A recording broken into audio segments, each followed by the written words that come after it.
Over to the Western region because toll collectors and traders at Bedukrom toll booth on the Takoradi to Cape Coast Road have described the directive for the immediate cessation of collection of tolls as ill-timed. My colleague Eric Harry visited the area. He's joining me. Eric, so beyond the description as ill-timed, what have they been telling you about what impact this will have on their livelihoods?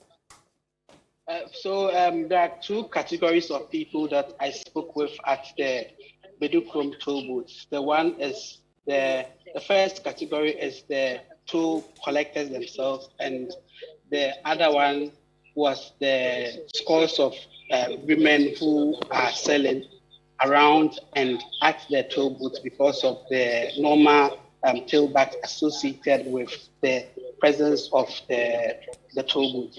Now, for these, the first category, the toll collectors, they appear to be on the same page with the traders that, as you did indicate, that this decision is ill-timed because they don't see the reason why you announced a directive and less than 24 hours you go ahead with that directive.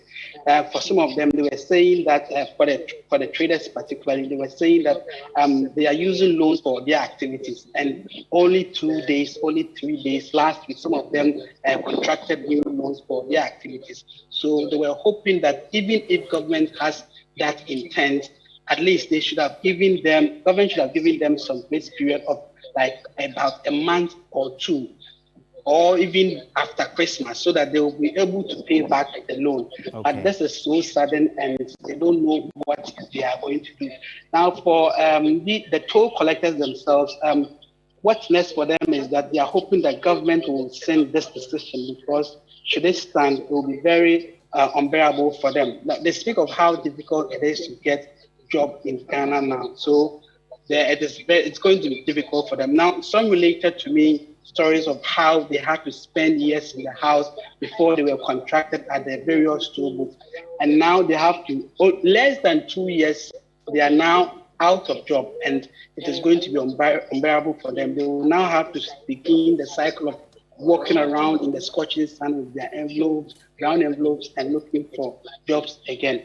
I even told them that government has given firm assurances that they are going to be re-engaged, but they are not convinced that government will live by that word, because according to them, there are countless stories where government will promise and government will not deliver on that promise. So they are not taking that word serious. For the traders, some of them told me that during the weekends they record in excess of 600, 700 cedis, because of the long tailbacks at the toll booth. Okay. Now that there's going to be free flow of traffic, it means that they're not going to record those sales. Okay, thank you very much, Eric Yarije from the Western region there. And